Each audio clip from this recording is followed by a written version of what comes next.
Shalom Bapak Ibu saudara kasih dalam Tuhan, kita bersyukur Tuhan memelihara kita hari ini Minggu 8 Juni 2025.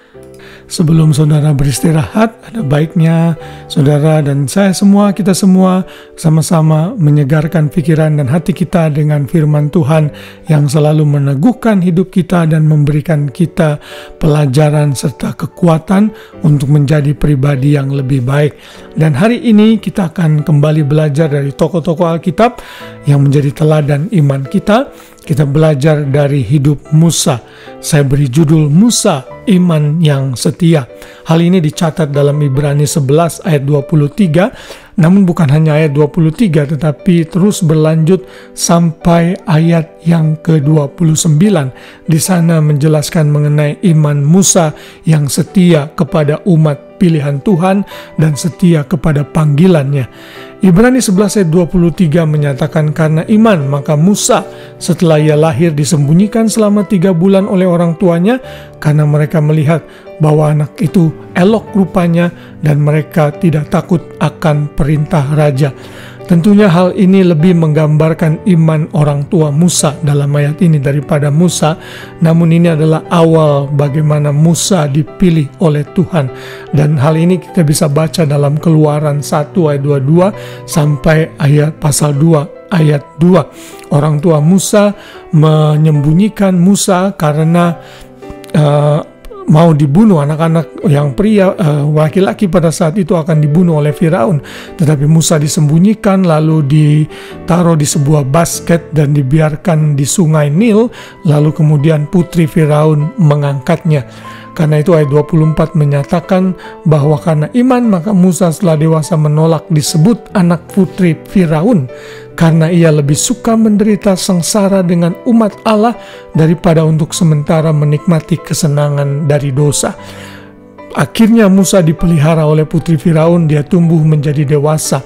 Dan akhirnya Musa dipilih Tuhan untuk membebaskan bangsa Israel yang pada saat itu ada dalam perbudakan di Mesir. Hampir 400 tahun mereka diperbudak dan Tuhan memilih Musa untuk membawa bangsa Israel keluar dari perbudakan dan di Mesir.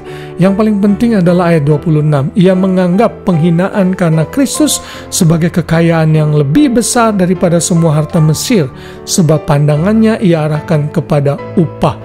Ayat 27, karena iman maka ia telah meninggalkan Mesir dengan tidak takut akan murka raja. Ia bertahan sama seperti ia melihat apa yang tidak kelihatan. Kita mungkin bertanya-tanya bagaimana mungkin Musa menganggap penghinaan yang dia terima di Mesir, dia menolak semua kekayaan Mesir, kehidupan Mesir yang glamour dia tinggalkan. Di sini dikatakan menganggap penghinaan karena Kristus sebagai kekayaan yang lebih besar. Padahal Kristus belum ada pada saat itu. Kita bisa mengerti bahwa ini sebenarnya adalah pandangan bahwa Musa sudah mengerti Mesias akan lahir. Dengan dia mengidentifikasikan dirinya dengan umat pilihan Tuhan, itu berarti dia mengidentifikasi dengan Mesias yang akan datang, yaitu Mesias yang akan membebaskan umatnya, yang akan memimpin bangsa Israel, umatnya dari kutuk dosa dan juga membebaskan mereka suatu hari kelak. Dan Musa rela menderita di dalam kepemimpinannya, memimpin bangsa Israel yang tegar tengkuk dan seringkali komplain dan marah-marah. Dan ini juga menggambarkan iman yang teguh bahwa Musa melakukan ini karena kesetiaan terhadap panggilan yang Tuhan sudah tetapkan dalam hidupnya. Kemudian di ayat-ayat 28 dan 29 kita tahu karena iman Musa juga mengadakan Paskah. Karena iman mereka melintasi Laut Merah dan seterusnya dan seterusnya. Musa memberikan kita pelajaran akan kesetiaan terhadap panggilan Tuhan. Ia rela meninggalkan kehidupan yang begitu enak di Mesir untuk melakukan panggilan yang Tuhan sudah tetapkan dalam hidupnya, yaitu membawa bangsa Israel keluar dari perbudakan di Mesir. Puji bagi nama Tuhan, kiranya kita belajar untuk menjadi pribadi yang setia sama seperti Musa. Kalau Tuhan sudah memanggil kita, menetapkan kita, maka kita harus setia.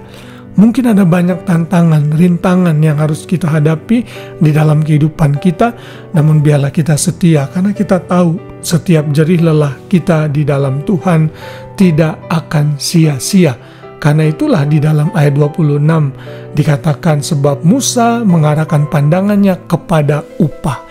Tuhan sudah menyiapkan upah kepada setiap orang yang melakukan tugas dan tanggung jawabnya dengan iman yang setia kepada panggilannya.